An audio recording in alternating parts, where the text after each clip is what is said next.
All right, so that's how it's starting out. That's fucking dope, dude. Yeah. All right. Anyways, truck battery was dead this morning because it Yeah. was so cold. Yeah. Like the cold just finally killed my battery. Like I tried charging it, tried doing everything, and it just finally bit the bullet. And I had to go down and buy a new battery today, so that was cool. Yeah, that's why I'm So so American. I don't have any electricity at all in my car. what? Yeah, you can't get me, you commie. There's no You, electricity in my car at all. you don't even have a battery? It's strictly steam powered, dude. No battery. It's just powered by communism. All right. Welcome back, everybody, to another episode of Mid-Tier Thoughts. It's me, Austin, and Mike, back to do what you love. So, bud, what's up? Stoking this fire real quick because we were literally just talking about how fucking cold it is. Oh, hey, do you have an actual fireplace? I do. A little wood stove. That's nice. I was just thinking about that, where I was like, the place I live now doesn't actually have any wood stove or fireplace. Uh-huh. And I have a bunch of Mr. Buddy heaters and stuff. And I was just thinking, I was like, long term, this might not be a good idea because I'm going to have to build a chimney in the apocalypse. Yeah. I mean, chimneys might not be a good idea in general in the apocalypse because there's what kind of apocalypse we're talking here. If we're talking like nuclear fallout, doesn't really matter. If we're talking invasion or something like that, then chimney might not be a good idea because they can see you on thermal. But I mean, they could see me on thermal anyway, but same. You're not gonna run around in the little like silver blanket. I haven't tested that out. That's something we should do. It does work. Is we should get a couple different types of those because I've got some of varying thickness. Like I've got one of those ones that's like a fire blanket that you can like lie in and the fire goes over you, and it's a little thicker. And we should see like the effectiveness on that versus different thermals, and like, are more expensive thermals better at it, that kind of thing. So I was actually doing that. We had the little silver one that you get in survival packs and shit like that. Yeah. The little flim one. Yeah, we were looking under thermal and you couldn't see them. Really? Yeah. Interesting. I know I've seen a post. I saw a post one time, or I think it actually was a YouTube video at one point in time where a guy made a ghillie suit and cut a bunch of those up and put it in the ghillie suit and then put other stuff on top of it, and it seemed to work fairly well. But that sounds pretty badass, dude. Yeah, I mean, it was definitely very work intensive, especially to like then hide the shiny parts of the ghillie suit, but still have it be effective. Can't you paint? I mean, can you paint them? Because it's not the actual shine. Yeah, I mean, right. I mean, I guess I would assume, and someone listening is probably going to be like, "No, you guys are retarded." Yeah. But no, I mean, I would assume if it's the material, I don't know how much reflectiveness of it you need because it's just reflecting the heat. Yeah. I don't know how much the paint would interfere with that, but I would assume you could. The only thing I would say is that, that might make you maybe, depending on the type of paint you use, more susceptible to other types of stuff. Or would like the maybe paint come right off? Because like, think about it. What if the material itself isn't like not? Yeah, that's paint? You can't. Yeah, I mean, well, that's the thing too. Is like I don't really see paint sticking to something like that very well. Yeah. But I don't know. We got to try it now, though. Yeah, now I have an idea for future posts. Dude, arts and crafts. But speaking of stuff like this and detection and invasion, so recent events, and this is something I think I've kind of had back and forth thoughts on, and I'm curious to see what you have to say too. I think a lot of us are aware by now, especially if you follow the Instagram channel, about there's been a couple instances lately of Chinese nationals causing some ruckus amongst the U.S. So, for example, we first have, I think one was a Marine and one was a sailor, both of them active duty guys who were Chinese nationals who had been leaking information to the PLA, the People's Liberation Army, the Chinese army, right? Who are now, I think they're the Navy guy's doing, I haven't heard about the Marine, but I know the Navy guy, he's doing, I think 2 years on espionage charges, which seems really light.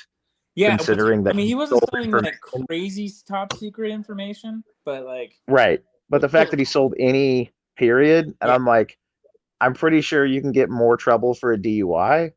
I think you can get charged more years for DUI than just 2 years. Yeah. And that's what I'm saying is I'm like, you got people who were in like January 6th who were like praying in the White House, or not the White House, but the congressional building. And they're doing like 30 years. This dude's selling national secrets and gets two. So we had him, and then we had there was a guy, can't remember his name.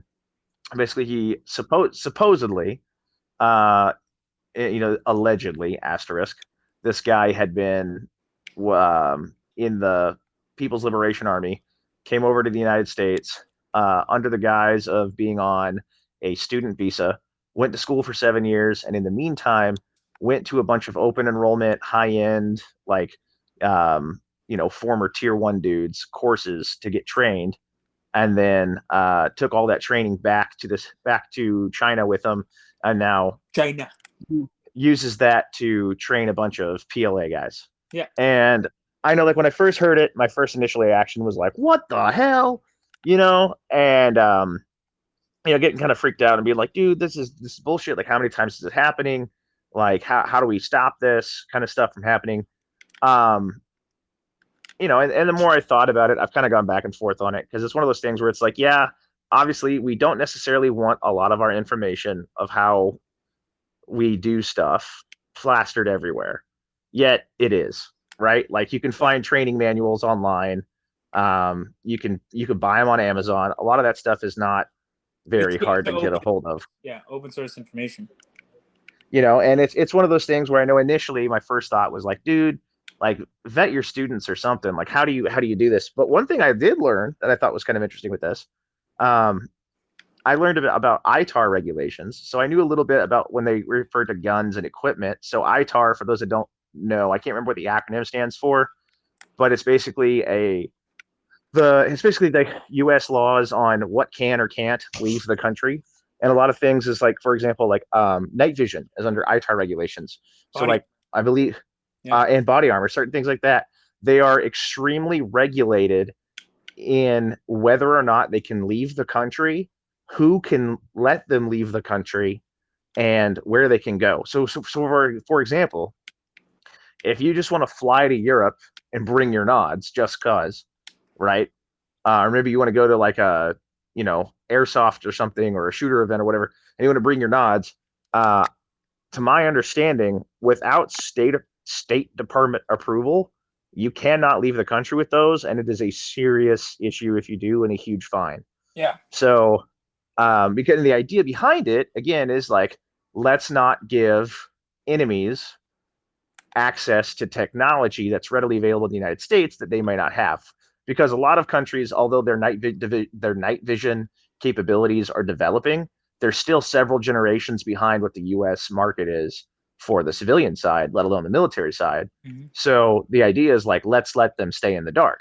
I found out certain types of firearms training and certain types of tactical training are also under ITAR regulations. And apparently, if you train foreign nationals, you're supposed to have State Department approval ahead of time. And so I'd be curious to see if any of the companies involved did that, because I would imagine that's one of those things where it's like, it's on paper as a thing, but no one, but like, no one does it, like, they just don't ask the question, or maybe they do, and then they'll just say, are you a U.S. citizen? And you just click yes or no, and that's it. Like, no one's going to follow up on it. Yeah. Kind of thing. Or maybe like, hey, do you have give a fuck either? I mean, there's like a bunch of like rules that are rules, but like no one pays attention to. Right. I think it's one of those things that's probably like, it's not a problem until it's a problem. Yeah. And so it's one of those things where I've kind of gone back and forth, because it's like, I was thinking about it at first, and I was like, dude, this is bullshit. Look at all these fucking people doing this, and it's like, how do they, how's this happen? But the more I got to thinking about it, the more I'm like, dude, we have, I think it was you I was talking to. We were talking about, like, there's been cartel dudes for years who've come up from that. I was the one that told you that. Yeah. Yeah. Go ahead. Explain that. Yeah. There's tons of people for years. Like, a lot of people are like, oh yeah, I think it's totally okay for people to get their citizenship as long as they serve in the military. That's a free way to get citizenship. A lot of people do it. Mexican citizens were doing it like crazy, joining the Marine Corps, getting their citizenship, moving down to Texas or wherever it is after they get out of the Marine Corps, and then just training all the cartel guys in exactly how they did it in the Marine Corps. Exactly. And that's one of those things where it's like as the few days have gone by, it seems like to me it's kind of become less of an issue, because it's one of those things where it's like, dude, like we sit here on one hand and we're like, oh no, how could we possibly, we trained this PLA dude, now he took it back home and now he's training all those guys, and it's like, wow, that sucks and it's bad. Our own government's doing that. Yeah, all kinds of people. We trained all those. Yeah, it's like we have an entire military unit, so that is their sole job, is to train people who generally become our enemies to go do that. Yeah, Green Berets. That's literally their entire thing, is to go in, train everyone around us, the Viet Cong, all of them, and then let them go. Yeah, so I think that's my opinion on that has evolved a little bit, because I know, like, again, initially hearing about it, I was like, what the fuck, man? Like, there's got to be a better way. We got to be able to vet who you're teaching, or like there's got to be somehow to be like, hey, who am I giving this information to? But the more I thought about it, the more I was like, well, one, it's like, how are you gonna know unless you're doing like extensive background checks on everyone who's going to do your course, and then you become what you hate. Right. And it's either that, or you turn right around and limit your stuff to people who are only military or LE. Right. Yeah. And so it's like, I hate people that do that. Exactly. So it's like, obviously, I think there is a certain level of like, you should be responsible to where, now I'm sure this guy might not have thrown up any red flags, He might have just thought, hey, here's a kick-ass dude, Who's but that? There's an individual we trained with all the time back in the day who was straight from China, grew up in Beijing. Oh yeah. Exactly. Yeah. And same deal. I thought he was from Hong Kong, but he was from Beijing or Hong Kong. He's from a big Chinese city. But someone's gonna be like, they're not all the same. And guess what? We trained with him. We trained with him in exactly what we do. Yeah. I forgot all about that dude for a while, actually. Yeah. Yeah. But yeah, exactly. Like, even we're guilty of that. And it's one of those things where it's like, I mean, he was a dude who we had talked to beforehand, and was 100%. He came in just buying guns. He didn't even come for training. He just wanted to buy guns right. with us. Yeah, and he's an awesome dude. And so that's the thing, is it's like, I know when the news first broke, I guess I had like an emotional reaction to it. I was like, man, fuck these dudes. Yeah. And the more I think about it, it's just, as time developed and kind of cooled down a little bit, I'm like, it really is one of those things where, like, it's unfortunate, but it's kind of unavoidable. Like, how there's so many things that would have to happen to prevent that. Yeah. That are just not feasible. On top of, I am a huge, like, if you've been listening to this podcast long enough, I'm a huge libertarian. Like, I'm about free everything, free. Government should have no say in what I do or how I sell it or who I sell it to. I mean, the way I feel about it is that it's my training. If they came out and came to me for it and shit like that, yeah, of course I don't want to train the enemy in that, case. Right. But at the same time, who are you to tell me I can't do what I want? Exactly. Like, at a certain point, there is a certain level of responsibility to where you are responsible for who you teach, right? And for passing that information on. So at a certain point, you should have some kind of standard that you have in your head or on paper or however, that's like, this is what I want to pass this on to people with similar values, right? Mm-hmm. How that's policed, how you go through that, I don't know. It's one of those things where compass on that one. Exactly. It's one of those things where I think a lot of, like, this is it's different if you're running a company versus if it's you and the boys, right? Because it's one of those things where, use your head, and if the hair on the back of your neck kind of stands up, right? Maybe like, okay, this might be an issue, and I think of that more in the sense of, like, the guys out there with the whole find your tribe thing, Mm-hmm. Prime example of this, there was a dude who used to come out and train with us a lot, but with some guys that used to train where I used to live. Mm-hmm. Great dude, awesome guy. Hung out with him at group events and at things where, like, we'd all go out for a drink or something like that. He seemed like a totally normal, totally awesome dude. Knew him for a couple years, and then he just kind of stopped showing up for like 3-4 months. And the next thing we heard about him, he was on the news because he'd killed a guy. Oh shit! And was like he was like on the run from the cops. He just snapped one day. and like just had some family stuff happen, and just it was just this wild thing when it was like, dude, like we'd all known this guy for years, and he just kind of dropped off the face of the earth for a couple months, and no one had any idea. And so it's one of those things like you never know. Yeah, and at the You end of the know, day, did you feel guilty that you trained him? That you possibly right, did? Yeah. right. It's one of those things where like it was more I think we felt guilty for like not knowing that whatever this guy was going through to be Mhm. able to stop something like that or to help him. But it was one of those things where you're just like, dude, we didn't know. Yeah. And I think there's tons of instances like we can have where we can look at that where you like the Appalachian Ranger guys or a few other things where you have guys who like genuinely they're putting their best foot forward and they're part of a group and they think everything's fine and little they know someone in that group's got bad intentions or someone in the group is just weird. You Mhm. never know. And that's why I think like for a personal group it's important to vet your groups for sure and to trust your gut. And like I said, you may be in a boat where you don't know, like that was, but you might also have some things where I'm sure looking back, maybe we would have seen some clues that we just maybe we ignored or something. Uh-huh. But that's the thing is like if you get a guy that comes in and he's just like really weird or doesn't agree with you on a bunch of stuff that like that you're trying to like have a similar ideology of people. If there's red flags of any sort, maybe go with your gut on some of those.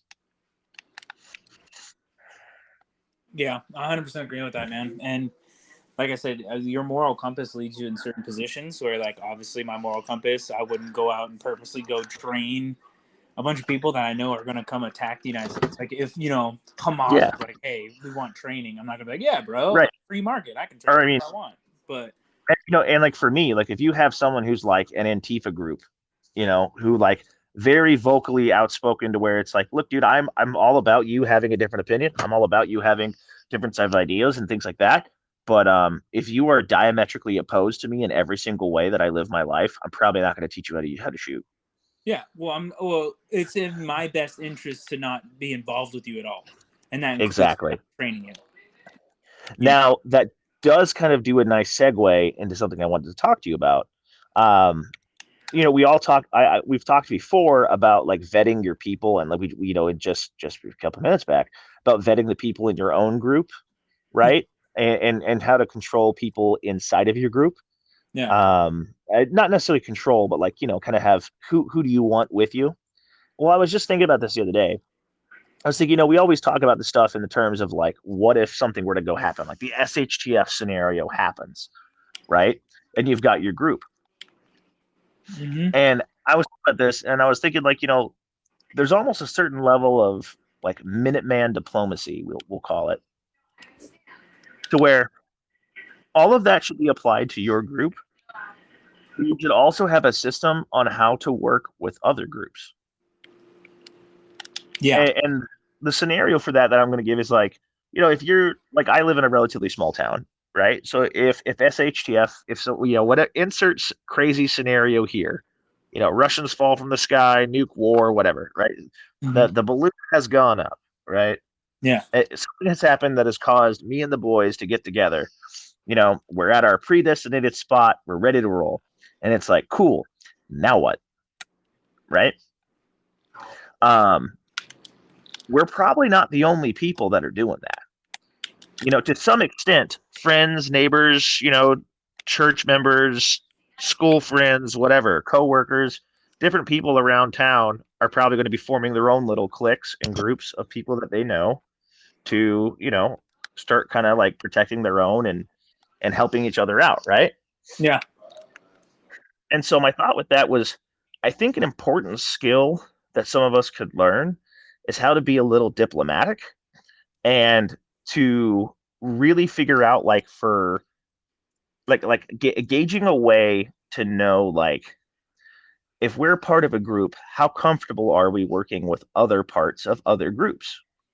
Um, I know like this whole find your tribe thing can be a little well like tribal, you Mm-hmm. know, and groups can get very isolationist and very secretive and very like, we're very careful about the information we put out. We're very careful about who we let in. And I totally understand the security concerns for that. I totally understand the idea of OPSEC. But I think at that point, we also sacrifice the potential relationships and networking that could be made with other like-minded people who might just be a little different than us, um, whether it be in the way they train, their style, whatever it is about them that makes us not want to necessarily be in a group with them, Yeah. but could coexist with them, if you know what I mean. Yeah. Yeah, 100%. I'm tracking what you're saying. Yeah, because I mean, I'm thinking like, let's say there's a group of dudes who like they're serious hardcore dudes. They've all got nods. They're taking it super serious. You know, they've got tons of money invested, and let's say there's like 10 to 12 of them, right? Mm-hmm. And they're on part of town. But then you got, maybe you and your boys, you take it seriously, but like, maybe sometimes you have fun at the range. Not everything has to be like a super tactical, crazy scenario, right? Mm-hmm. Or maybe some of your guys are just in it for a little bit more for fun. It's more of a hobby, that kind of thing. But you guys are all ready should something happen. You just don't have the level of training, right? It would be understandable, I think, from the more highly trained aspect, the trained team's side, to not necessarily want to be super involved with your group all the time, right? I understand the idea behind there because they're operating to a certain standard. They might not want to share certain information. They're being very selective about who they let in their group for security reasons. Totally get that. But again, in an SHTF scenario, like even at 12 people, you can't do it by yourself. You're Mm-hmm. going to need allies, right?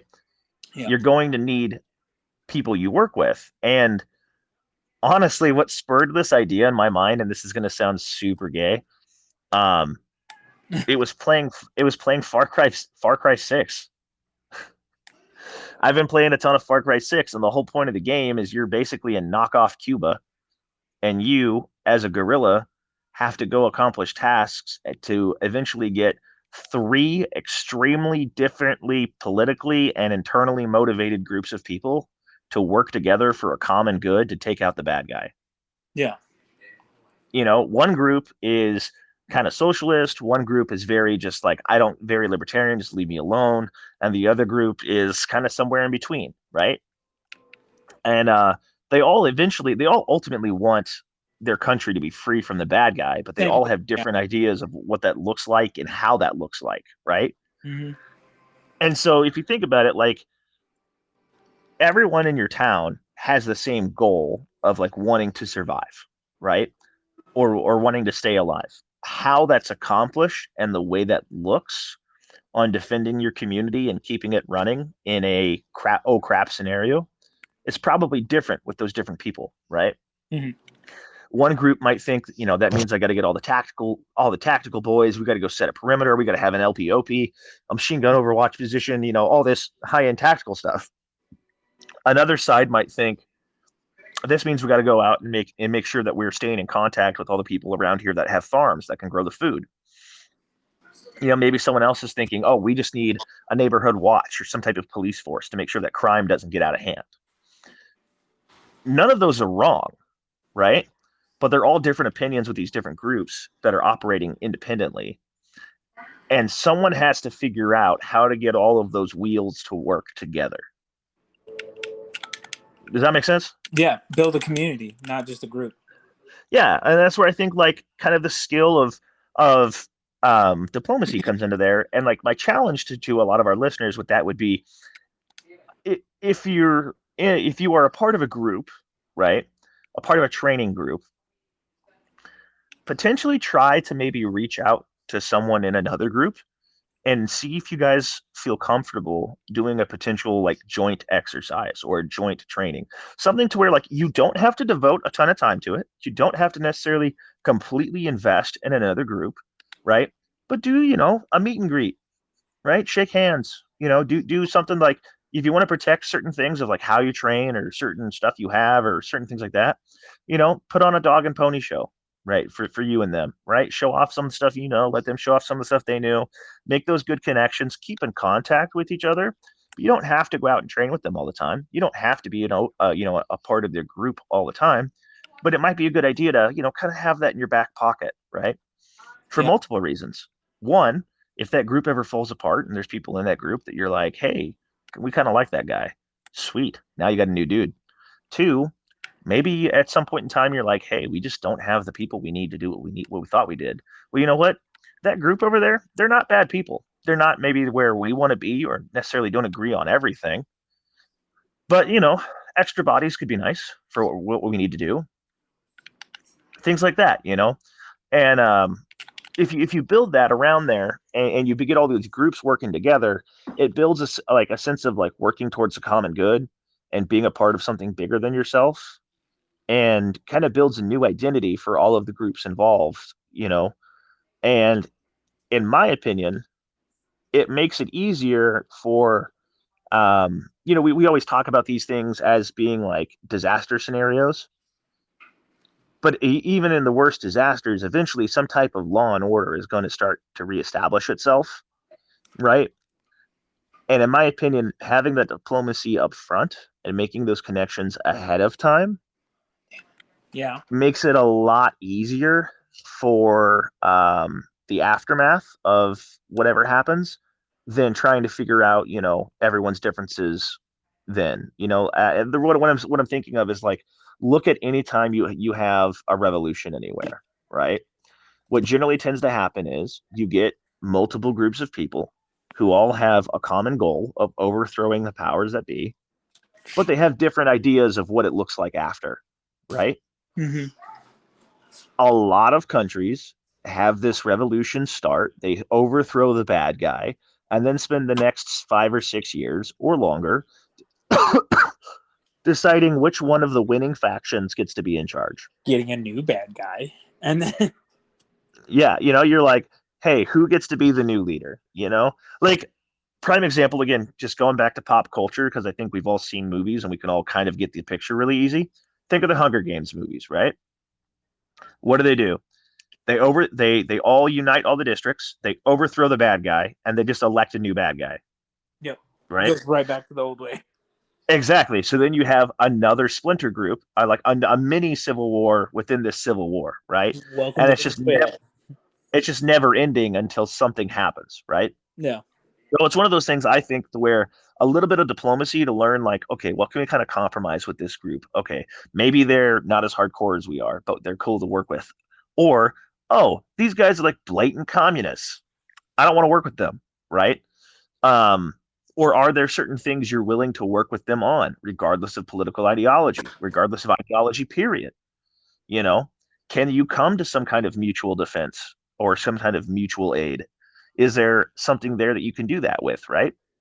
And having a little bit of that diplomacy to learn how to talk to people and navigate kind of the waters of politics in that regard, I think could be very helpful for people like us, especially people who are in certain groups, because again, you're going to have to interact with these people either way, especially if what we all train for does ever happen.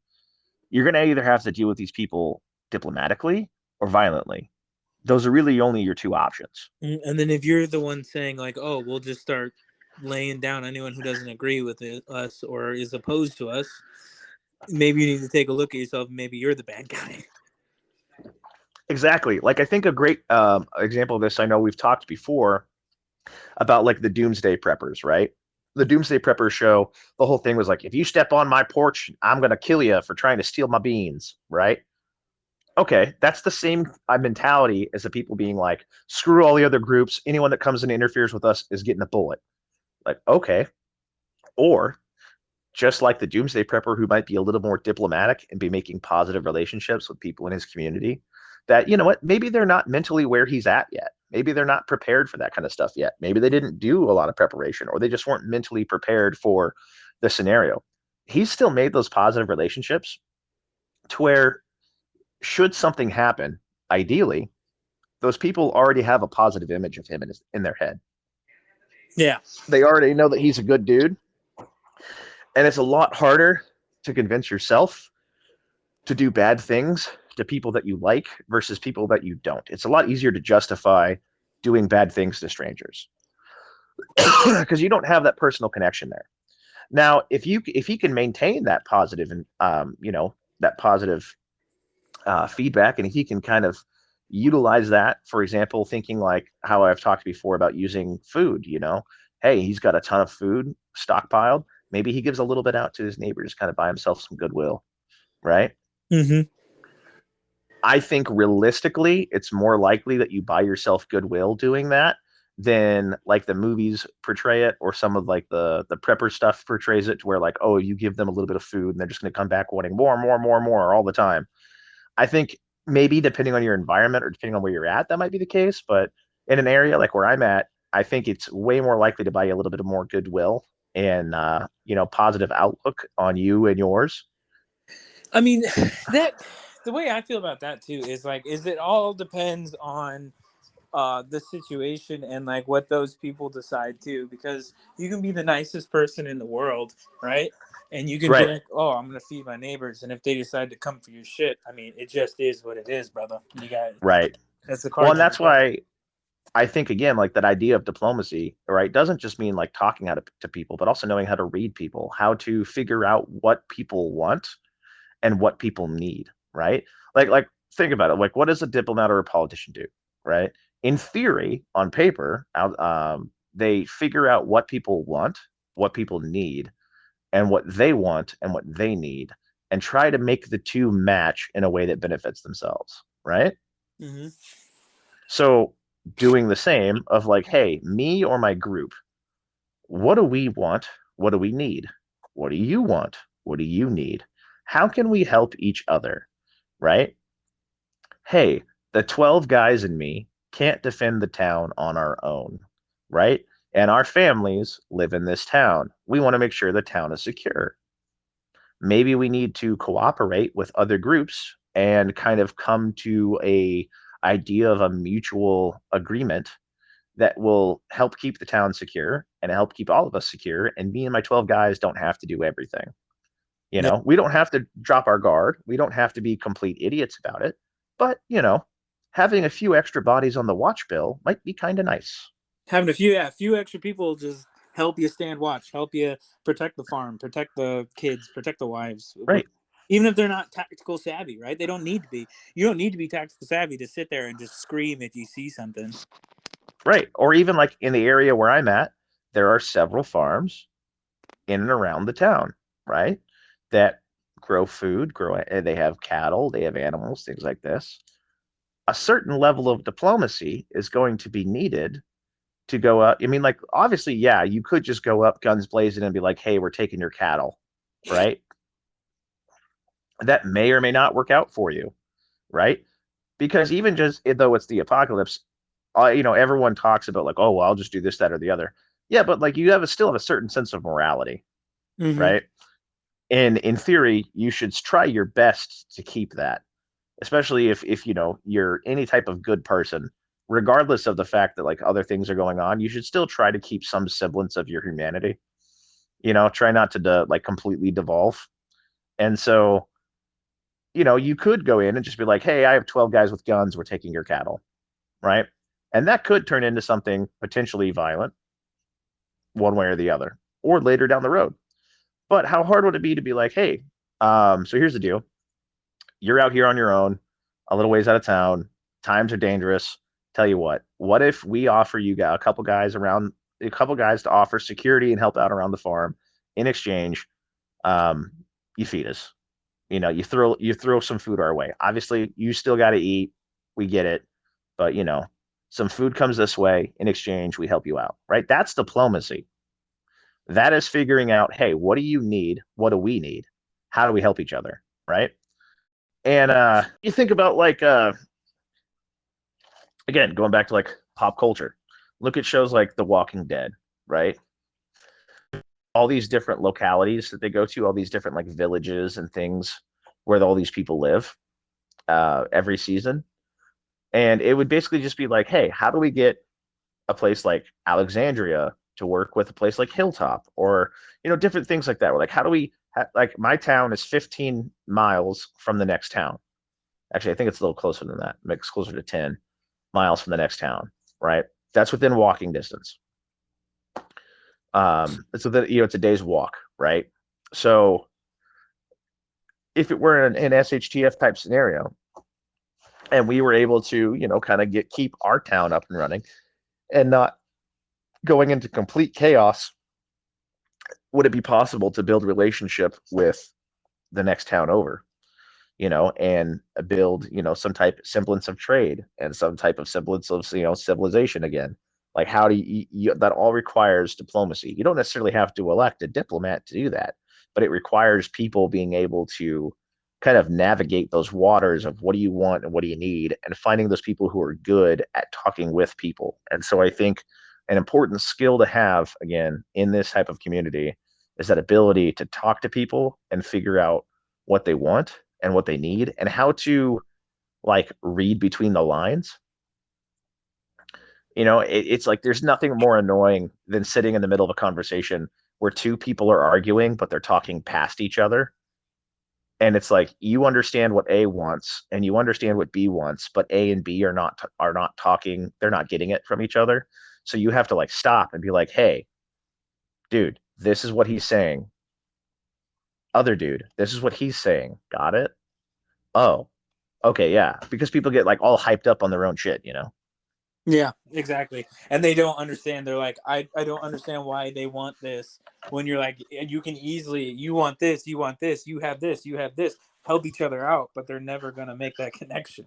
Right. I mean, prime example of this, the gun debate, right? Think about dudes who are like, they can't do that. It's unconstitutional. They can't do that. It's unconstitutional. It's unconstitutional. They can't do that. Right. And then you have to sit there and be like, look, dude, it doesn't matter. Like, they don't care about the Constitution, or, like, dude, the Constitution doesn't matter anymore to a lot of people.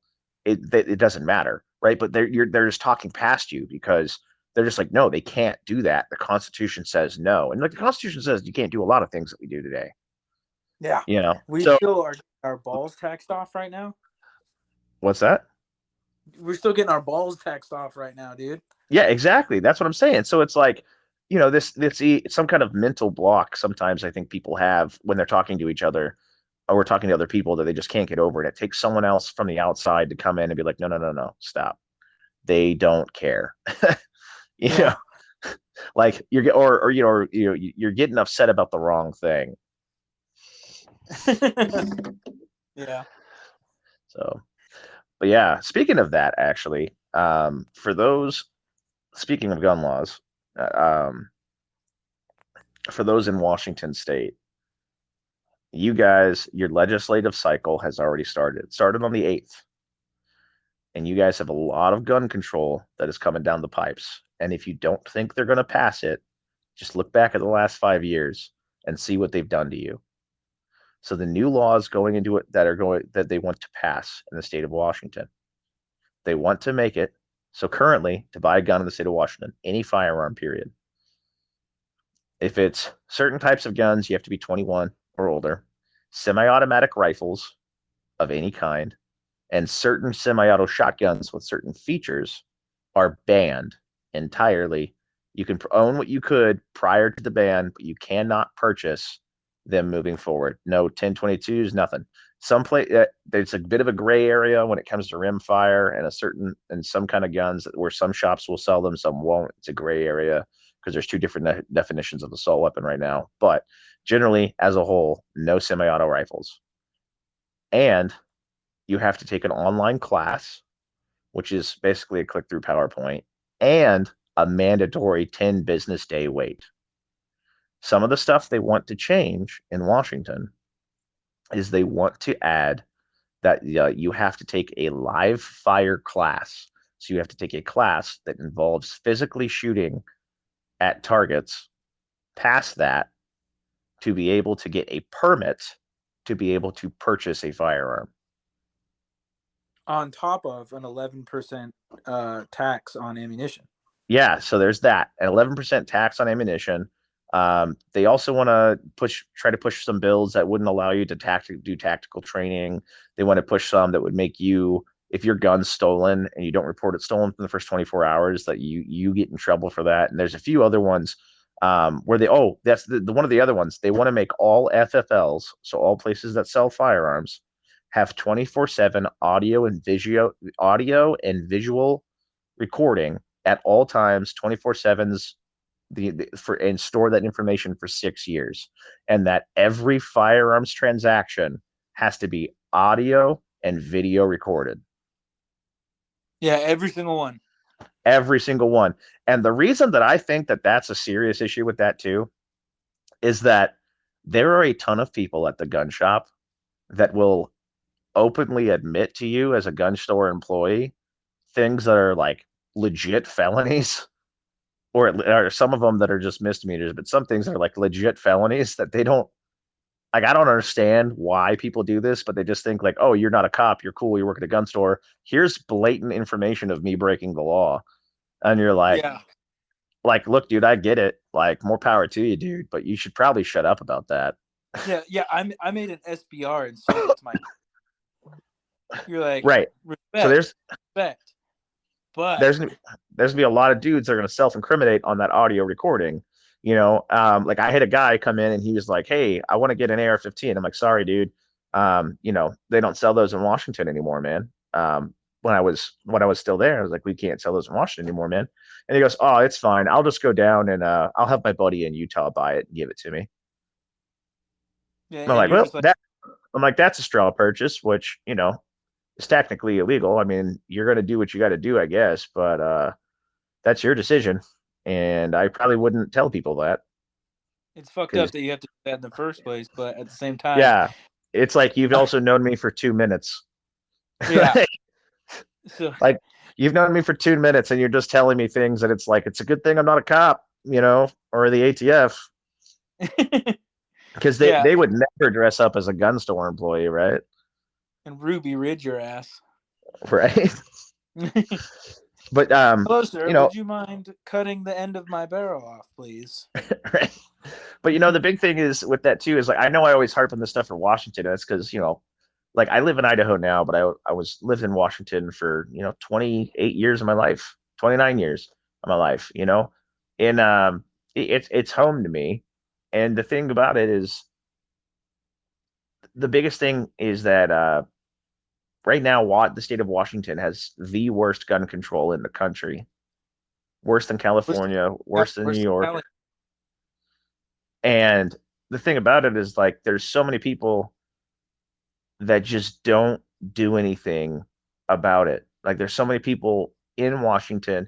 Like here, let me put it this way: the same people who go like, "Oh, I'm going to fight the government when they come for my guns. I'm going to do all this, blah blah blah blah." Like, dude, Washington has mail-in ballots. You couldn't even have the balls to put your name on a piece of paper, fill out 6 dots, put it back in a free envelope, and put it back in your mailbox. You couldn't do any of that, right? You couldn't be bothered.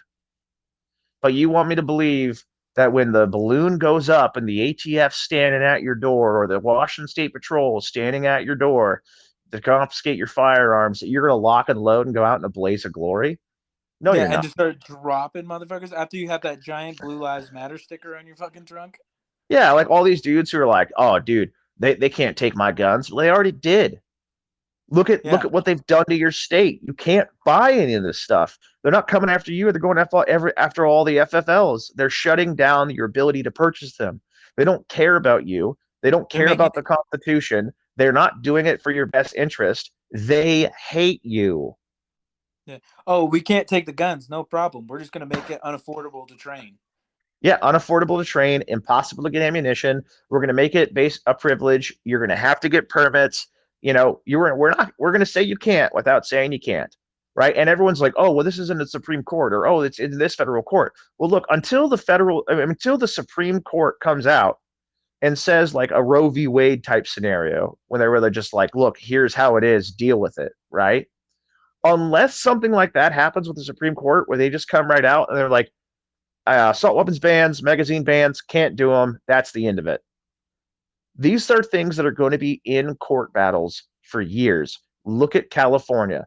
California had the 2017 Judge Benitez said the mag ban is unconstitutional. You still can't buy a 30-round mag in California. It's still going through the legal loopholes. It is 2024 right now. So, right, that's 7 years later. So get it out of your head. Get it out of your head that you're going to get your rights back. Could it potentially happen? Yes. You know what you should be thinking about? How to make sure you never fucking lose them in the first place. And I don't want to hear this bullshit about like, well, that's why I always buy a bunch of mags, or that's why I have a bunch of this, that, or the other. because that's planning on failure. That is you planning to fail. Now I understand the difference between that and like planning, like being like, hey, look, I'm preparing for the worst. I get that. But what I'm saying is, if your mentality is, F you, I've got what I need, you are dooming future generations and you are killing America through apathy. That's my soapbox.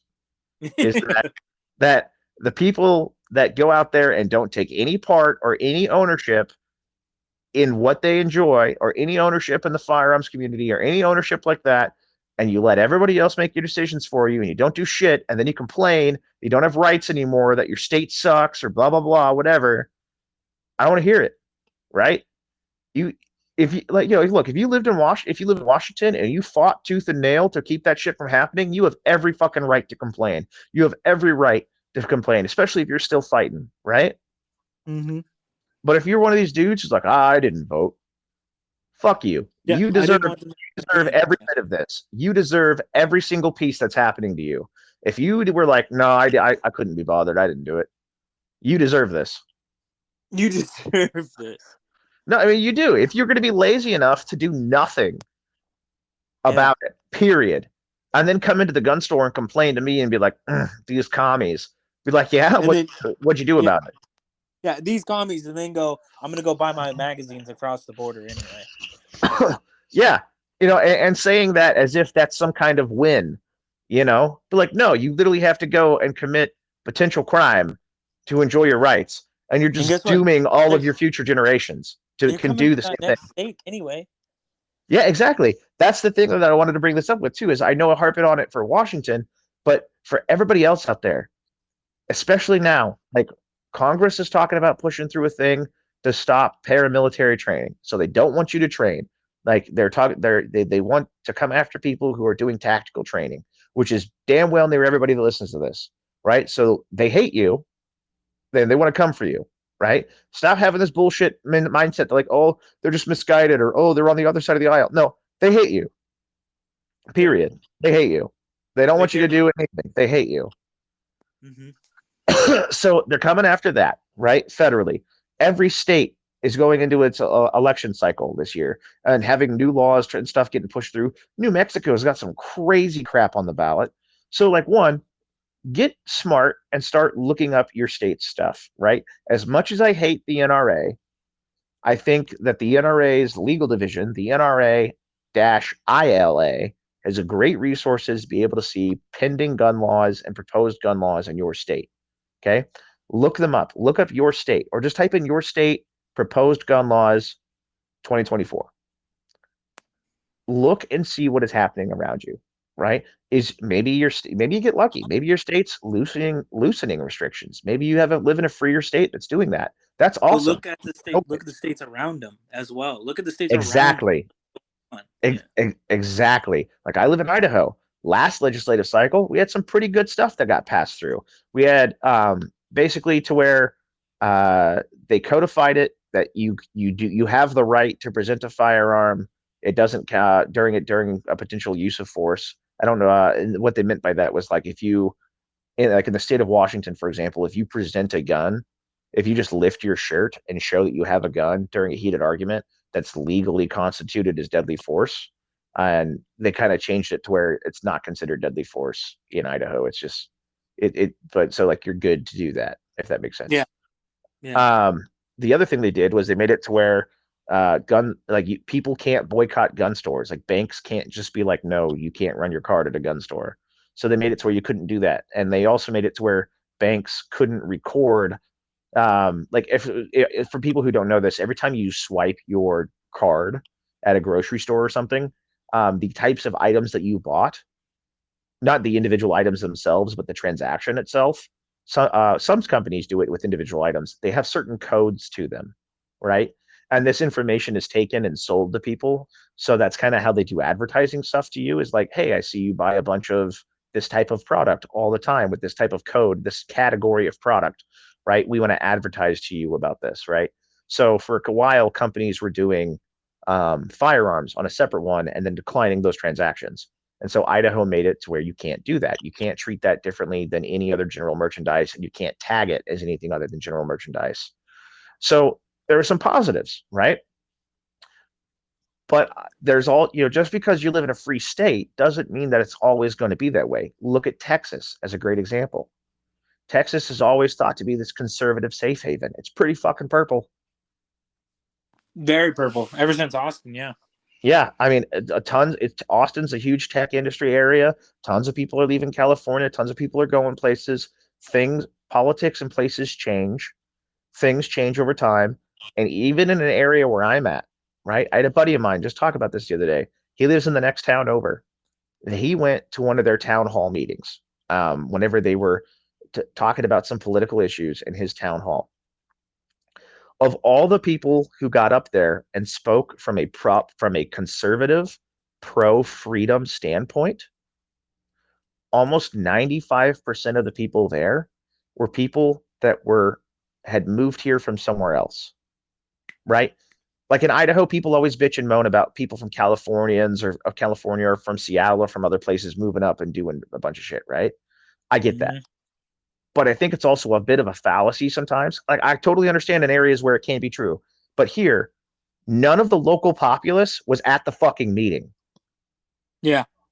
And the reason for this was this idea that it can never happen here. It won't happen here. We're different. This is Idaho. It can't happen here. This is Idaho. And that mentality is how you lose your rights. That mentality is the same one we said about Washington. When we're like, oh, it would never happen here. Exactly. That mentality is the idea of how you lose what's yours. Because one thing too is to have is like consider that like all the people that were there, the reason they were there is because they left somewhere worse. They came here, for example, they came to Idaho because they wanted to preserve the ideas and freedoms that they cherished, right? And they didn't want to see Idaho turn into what they left. So they went to those meetings and were like, we are vigilant about this because we just left a hellhole. Like imagine people escaping Cuba coming to the United States. They'd be damn sure that communist bullshit does not get passed wherever they wind up because they just escaped it. They risked their lives to get out for that. It's the same idea, right? So it kind of pisses me off sometimes when I see stuff like that because it's like, where are the locals? Where are the people who should be the most interested in what's going on because they've lived their entire lives here, but they're too complacent. And again, I think it's part of the issue is that I think we can talk about what might bring down the American empire. I think what's going to bring it down is apathy, is just the lack of giving a shit. Yeah. Yeah. I mean, apathy is what we didn't want to get involved in World War II, but eventually something will happen. Yeah. But yeah, I mean, I think it'll be interesting to see. But that's why I'm always saying, it's going back to like that idea of diplomacy, get involved in your area, know what's going on in your area, and figure out like what kind of groups in your area are doing what. Do you live like what? Do an area study. What kind of area do you live in? Do you live in a politically left, a politically right, somewhere in the middle? How is your town split up? Um, know as much about the area as possible. Know how to interact with those people, right? Maybe something as simple as sports stuff, right? Maybe half your town is team A and half your town is team B, right? Just from a simple thing like that. How do you get both of them to not kill each other during a sporting event, right? Simple diplomatic things like that, to where you can kind of figure that out. That skill of how to talk to people. I know for me, I think that like knowing people or networking with as many different groups of people who train as possible is a huge deal, because I've trained with a bunch of different people at a bunch of different times and still keep in touch and occasionally train with different groups, depending on what I'm doing or my availability. And I always like to keep that foot in the door. And I might leave that group for one reason or another. Maybe it's a scheduling thing. Maybe I can't keep up with how often they train, or maybe I'm not a fan of certain people, or whatever, right? It all depends on what it is. Maybe I move, something like that. But to keep those positive relationships, because you never know when that's going to come in handy. You never know when that one dude from that one group is like, oh man, I wish we had him here right now. Or like, oh, you know who we could use right now, or who has that equipment that we need? I know a guy. That's the type of diplomacy stuff that I'm talking about. Yeah. And maybe I'm just lucky. Maybe I'm an exception to the rule just because I'm in an area to where there's a lot of groups that train and I've been able to network with people and I've been doing this for a while. Maybe you're in an area where there's not. You know, I think a great example of someone who's kind of pulled themselves up by their bootstraps for this, and I don't know how familiar you are with him, Mike, but if I would look into him, um, Taprack Tyler. He's been on the show before a while back. He's down in California, down in San Diego. The dude was, started a YouTube channel. Me and him chit chatted for a bit. He was a listener to the podcast and on Instagram. He does some pretty good stuff. And we talked about like, hey, what would you look for? How would you start this group? Literally, all he started with was he met one dude off of Instagram in a Find Your Tribe post. They went out, had a few beers, went out in the desert, shot some guns. They liked it. They loved it. And then they started doing it more. They started networking and meeting other people. Now they've got a group of like 10 to 12 dudes on his YouTube videos, like all the time, coming out and training consistently. And they've built their own little group. That takes a certain level of diplomacy. You don't get that by not talking to people. You don't get that by finding people's wants and needs and learning how to deal with them. Like, he's a great example of someone who was like, I see a need and I want to fill it. Yeah. And for everyone out there, like, he's just a normal dude. He works a normal job. He wasn't even like a really big gun guy until COVID. And he'll admit this on his own show. I mean, on his own stuff. He talked about it on our show. He talked about it on his own YouTube channel. He wasn't really a big gun guy, really into it. Like, it was just kind of a casual thing until COVID hit. And he was one of the dudes who kind of like, oh crap, the world sucks. I need a gun. He just got into it. And now he's balls deep and he's doing great stuff, putting out great content and connecting people. He's finding people. He's growing that tribe. He's getting people out there to train.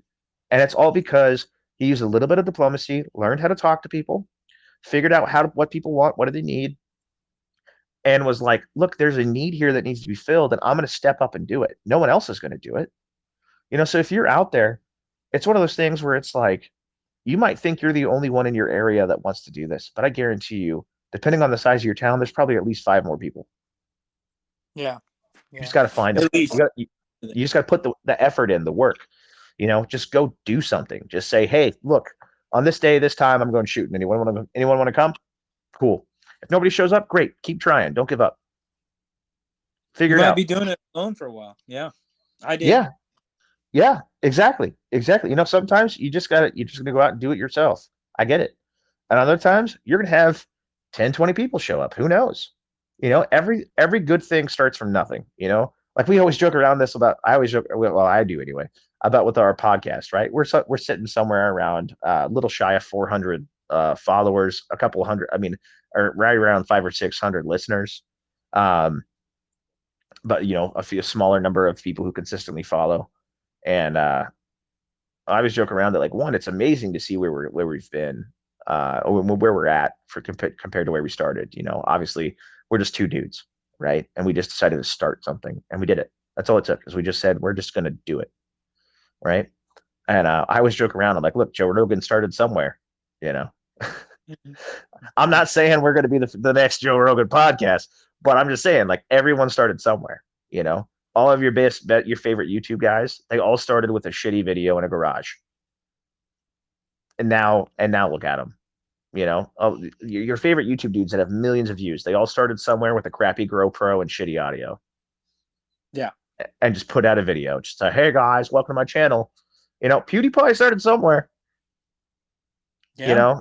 So it would go. What was that? No, I was just agreeing with you. Yeah. Yeah, so it's like, don't give up. And this is my positive spin, since we did our doom and gloom side. This is my dad advice segment. Don't give up. And if no one's doing what you think needs to be done, go do it yourself.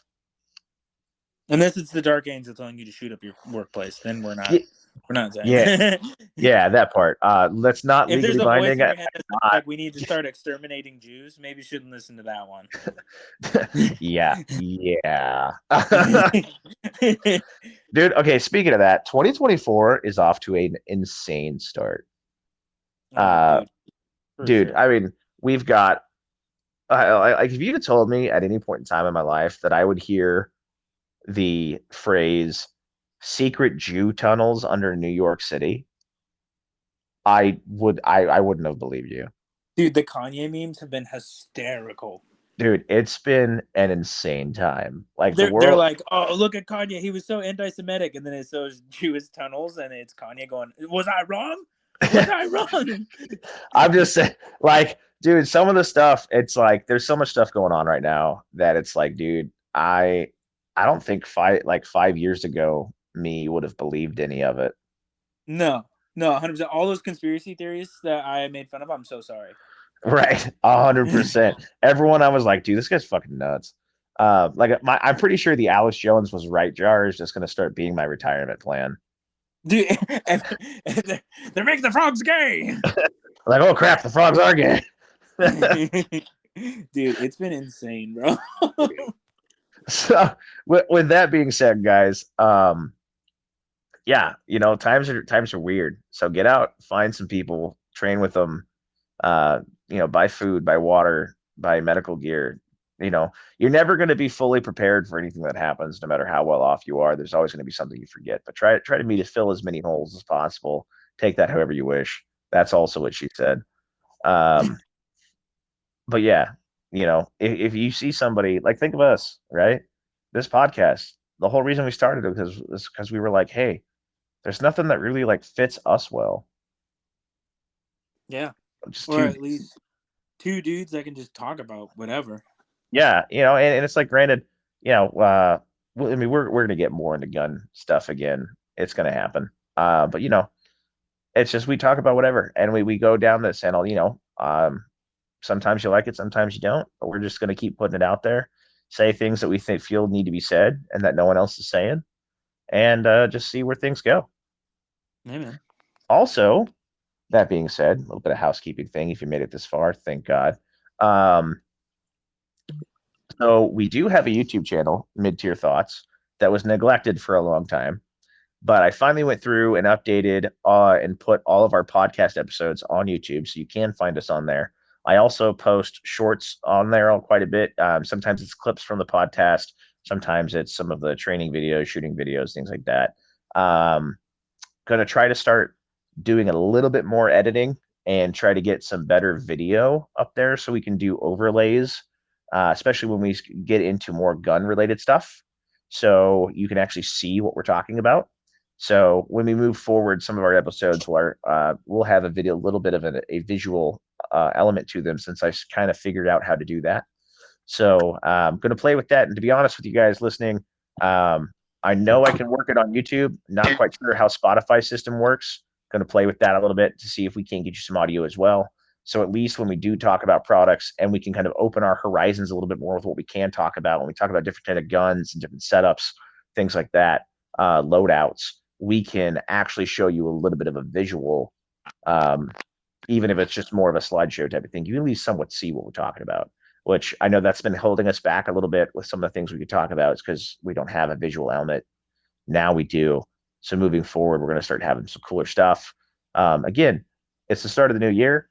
We want to pump out better stuff for you. We want to get better stuff out there.